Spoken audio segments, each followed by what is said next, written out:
Hey Fear Minimalist, it's Sophia Lark of thefearminimalist.com, helping women of color break the fear-based emotional cycle that keeps them stuck in mother wound trauma. So how do you know that you suffer from symptoms of childhood emotional neglect? I'm going to share 10 signs that you've endured childhood emotional neglect, so be sure you keep watching. If this is your first time joining us today, thank you so much for being here. And I want to encourage you to subscribe if this content resonates with you, and be sure to turn on your notifications so that you'll get all of the latest updates when I upload new content every single week. What is childhood emotional neglect? Well, essentially it is the failure of the parent or the primary caregiver, in most cases it's the mother, to properly respond to the child's emotional needs. It's really not abuse. In most cases, I would say it's not abuse, because it's not intentional. And a lot of people say, well, some abuse is not intentional either, but it still hurts. Here's the thing that I would say about the differences between abuse and childhood emotional neglect. Often, people who experience childhood emotional neglect have their needs met, physical needs met. And the parent may be nice, they may smile, they may provide the child with all of the things that they need in terms of food, clothing, and shelter, showing up at their basketball games or baseball games or what have you. But there is an element missing, like they may not check in with the child to see how they're feeling. Maybe they may see a sad look on their face and they just ignore it. Like, oh, they're just being sad or whatever. They make their own judgment about why the child may be looking a certain way, but they don't really check in. Another instance is that, and this happens in a lot of wealthy families, where mom or dad or maybe both parents work in various places around the world, and so they may travel a lot and they're not usually there a lot for the child, and so the child may be staying with nannies or aunts and uncles or grandmothers or people like that. And so, and when the mom or the dad comes back into the child's life, they're happy to see him, but the way that they show them that is that they buy them things. There's no emotional attunement. Whereas abuse, on the other hand, something happens and it's intentional. It is done to punish you, to teach you a lesson, to stop you from annoying the parent, or the parent can't handle their own emotions and so they lash out at you. Typically, abuse is intentional. Now, somebody may say that I didn't intend to hurt them, but when you are emotionally out of control yourself, that usually sets the ground for some type of abuse where you intend to punish or to inflict harm on that child in some kind of way to teach them a lesson. So I would say that that is the biggest difference. An example of childhood emotional neglect could be, say for instance, a child comes home and says to the parent, you know, I don't think anybody likes me at school. Nobody wants to play with me at recess. You know, I don't have any friends at lunch. It's just, I feel sad about that. And mom or dad or whoever the caregiver is says, oh, you know how kids are. Sometimes they want to play with you. Sometimes they don't. That's not a big deal. A couple of problems with a statement like that. Number one, over time, a child learns that emotionally they can express themselves. Their emotional needs are not important. It's no big deal. You just, you know, they may interpret that as, maybe I'm overreacting. Maybe I'm emotionally out of line here. Another thing is that that's a missed opportunity to allow the child to develop the confidence to self-advocate, to use their voice.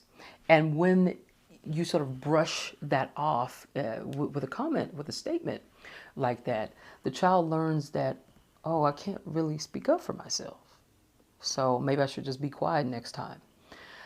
Really, over the long haul, this can lead to the child not seeking support. They may stop asking for help.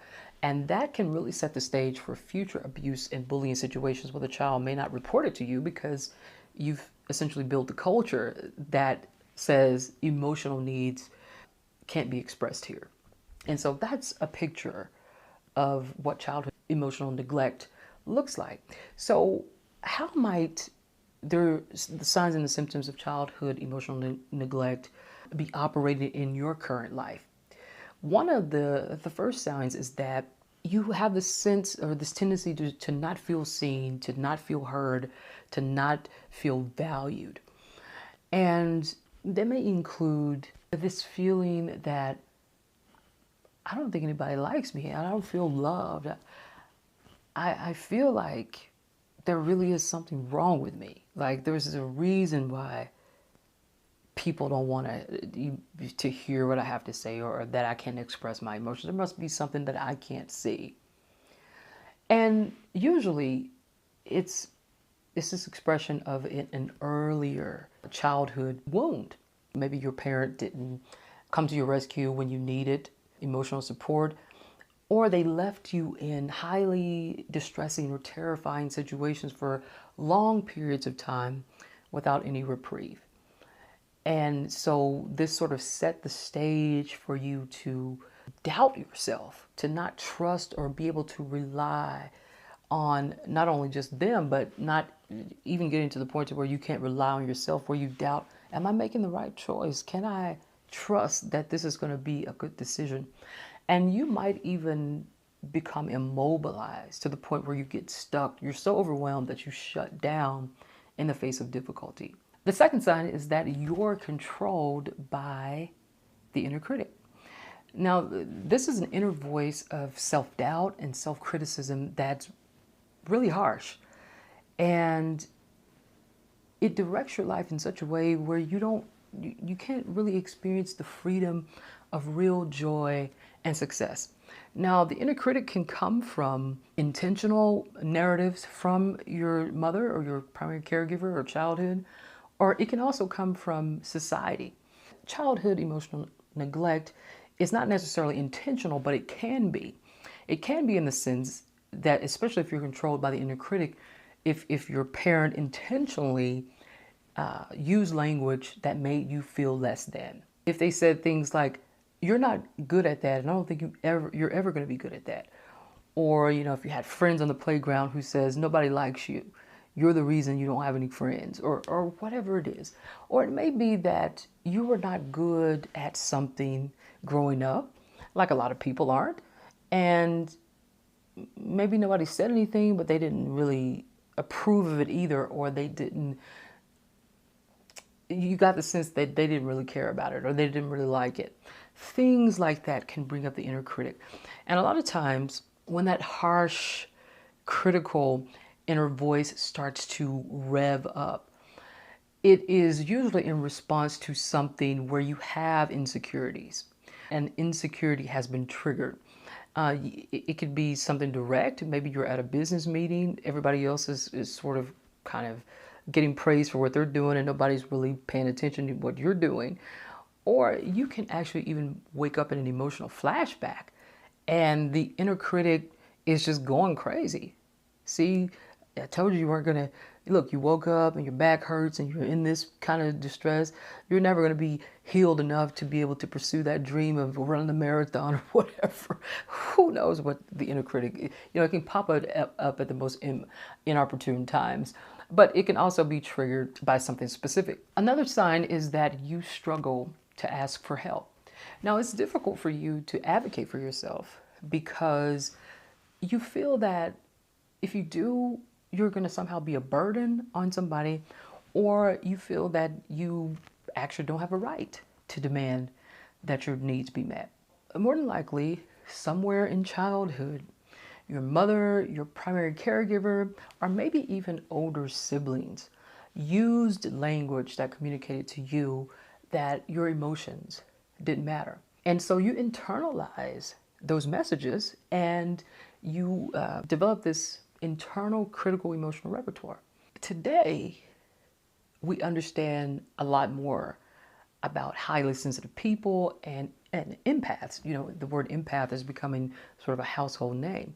But back when I was growing up as a kid in the 80s, even kids in the 90s and the 2000s and even the 2010s, there wasn't this sort of this system, this repertoire of language and understanding about highly sensitive people and empaths in terms of that being sort of an internal trait that is unique to us. And so it was typical for people back then to say things like, "Oh, you're just so sensitive. I didn't mean anything by that. Are you crying again? What is going on with your emotions?" Things like that. And what that did was tell the child that there must be something wrong with me because everybody thinks I'm overreacting, that I'm too sensitive, that I cry too much. And so the child then learns that, well, I probably just need to suppress this or be quiet because everybody's going to think I'm sensitive and nobody's going to want to be around me. Then you don't ask for help. You don't feel that it makes sense for you to do so because people are going to either judge it or you're going to feel like you're a burden, and that's really how that perpetuates. The fourth sign is that you feel deeply deprived. Now, the keywords here are never enough. It seems that no matter what you do, how much you accomplish, it never seems to be enough. There's never enough joy, there's never enough love, there's never enough money, there's never enough understanding, there's never enough connection, and the list can really go on and on. But the key idea here is that something feels unfinished and you're not quite sure how to fix it.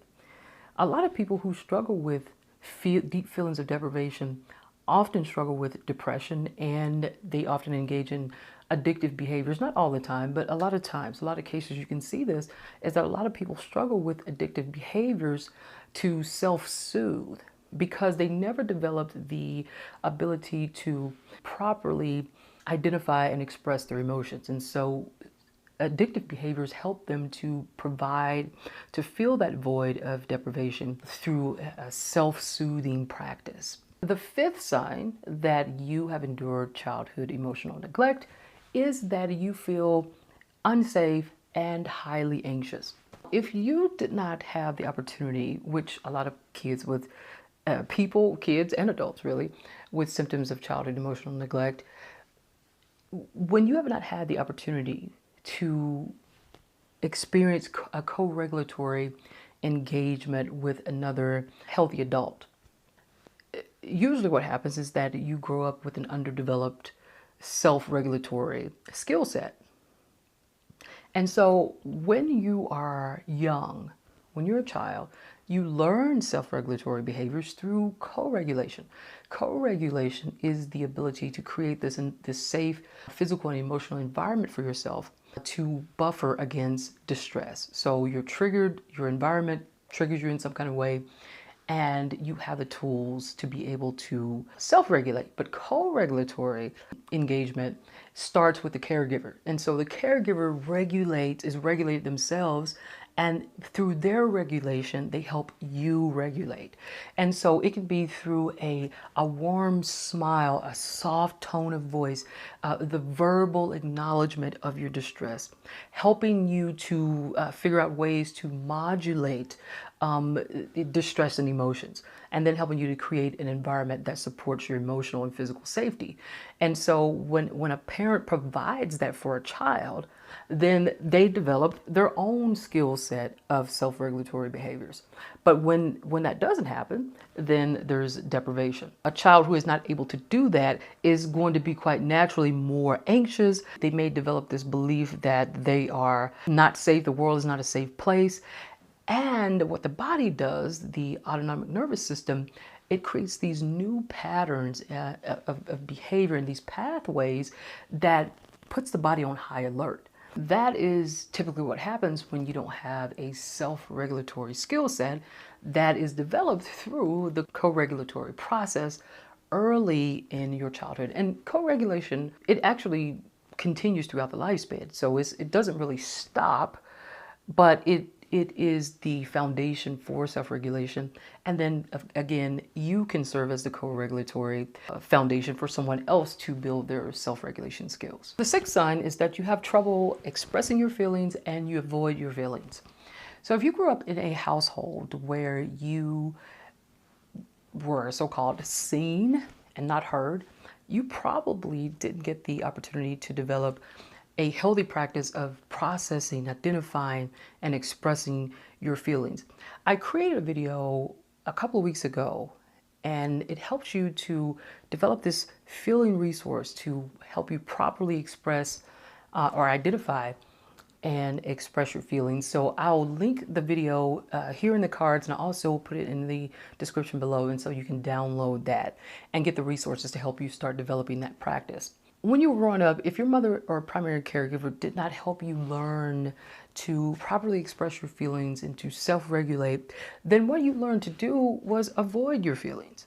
Because if you got the message that your emotions were not a big deal, they didn't really matter, and if you were feeling your emotions pretty strongly, then you may have started to wonder, okay, there's got to be something wrong with me, so I can't show people that.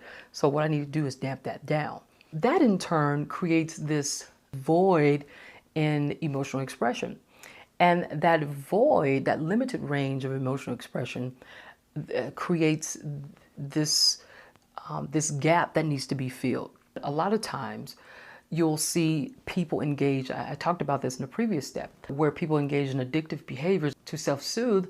And a lot of times that is because they are trying to fill a gap that is left by this lack of skill in expressing and or identifying and expressing their emotions. The seventh sign that you have endured childhood emotional neglect is a feeling of disconnection from the body. Now, typically we associate disconnection from the body or detachment from the body or dissociation with trauma that comes from physical abuse or physical neglect, you know, those things that pose a threat to our lives. A lot of times people don't make the connection between, you know, this feeling of detachment from the body and childhood emotional neglect, because those are two subtle things that we don't often recognize in our lives that we've experienced. And so connecting the two is even more difficult. But you can experience it. Constantly feeling seen but not heard can lead to a detachment from the body as a way to deal with the pain of feeling invisible. And so, you know, in cases where this is the norm, where, you know, I kind of talked about earlier, where the parent just kind of brushes off a child expressing feeling of frustration or feeling moody or crappy or whatever, or feeling sad about something, and the parent just kind of brushes it off, over time that can lead to this sense that their emotions don't matter. And it's important to remember that dissociation, this feeling of detaching from the body, is not something that you can just make happen for yourself. It's an involuntary experience. It happens when the body is so overwhelmed, it senses the threat, and it feels like it cannot escape from that situation. And so it just kind of kicks in its own natural mechanism of protection. And so this is not something that you can do because you feel overwhelmed or you feel like, you know, nobody hears me, nobody sees me, nobody values me. If the body feels overwhelmed enough, it'll do it for you. The eighth sign is that you lack engagement in self-care. And so this kind of feeds off the last sign where we talked about disconnection from the body, where that disconnection from the body can lead to a lack of attention to our body signals that are telling us that we need to respond to some kind of physical need.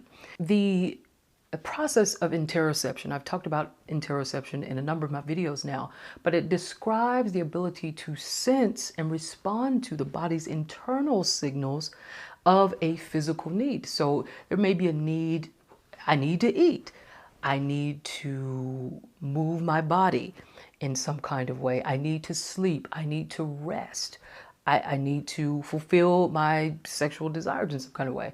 Whatever that is, the physical component of that is essential for being able to take care of yourself, because if you cannot tune into what your physical needs are because you're not internally engaged with this interoceptive process, then it's going to be hard for you to get out of this survival mode where you're constantly bracing for threat, to be able to tap into the more problem-solving mode so that you can turn toward the ability to provide for yourself and improve your health in a holistic way. And the final two signs are you don't trust people easily, and you have poor relationships. Now, these two work hand in hand, because if you can't trust people, then you're probably not going to be able to connect with people, right?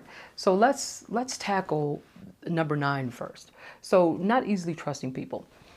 When you were growing up, you learned pretty quickly that you couldn't really rely on the expected caregivers to provide emotional support for you. And so you started to figure out ways to provide emotional support for yourself that didn't draw attention to yourself. So maybe if you were highly sensitive, or you consider yourself an empath, like I said, back then we didn't have that kind of language, but we knew that we cried easily, or that we were sensitive, we were easily offended by certain things. If we knew that that was the case, then going into relationships or having any kind of interaction with another person, we figured out how to not let that come through. So you couldn't really be yourself in that sense. When you don't easily trust people because you think, well, these people might, they might judge me, they might make fun of me. And so I'm going to keep them at a distance. I'm not going to let them get to know me. Or you may be on a high alert about certain people who come around you. Like, what do they want? What's their motive? Why do they want to be around me? And so you just don't have this sense of this foundation of trust and safety to be able to let other people in. And that can lead to number 10, which is poor interpersonal relationships. Because, as I said before, if you don't trust people, how are you going to be able to create a bond with someone, to create an opening for someone to come through and to see you for who you really are, and for you to get to know them for who they truly are? Consider that your mother or your primary caregiver, that was your first opportunity to develop a secure attachment or close bond with another human being where your survival depended on it. Let's say your needs were met, your physical needs were met, but your emotional needs were not, or they were poorly supported. Then you're not going to grow up with that template. You're not going to have that template to carry over into adult relationships. And so what happens is that you're going to be suspicious of other people, or it may be even that you engage in behaviors that draw predators. And that can be dangerous, because people who often have this need to be validated and seen and heard can engage in a lot of caretaking behaviors. Sometimes they can be more passive. Some behaviors can draw predatory behavior. And so it's important to recognize that we could be drawing particular people, or unhealthy relational dynamics. We can be creating those. And so it's important to be aware that relationships are not just poor because we're not letting people close to us. They can also be poor because our boundaries are porous and we're allowing things to happen in our relationships that shouldn't be happening. And so that's pretty much how you can look at that. And guys, those are the 10 signs that you have endured childhood emotional neglect from the mother wound. And so if this resonated with you, please let me know in the comments below. And be sure to also get the feelings tracker that I mentioned in the resources to help you start developing that feelings resource. And I want to also invite you to connect with me on social media. I'm at Instagram at Fear Minimalist, at Twitter at Fear Minimalist, and also Facebook at Fear Minimalist. Please connect with me so we can have a more in-depth conversation about healing the mother wound. Well, that will do it for today. Thank you so much for being here. If you liked this video, hit the like button below, share with your friends, drop a comment below to let me know what you thought about today's video, and be sure to subscribe. Hit that subscribe button, turn on your notifications so that you'll receive all of the latest videos when I upload new content every single week. Remember that the sun is going to rise and shine bright tomorrow. The question is, are you going to rise with it and allow your best self to shine? I hope you do, and I will see you next time. Bye-bye.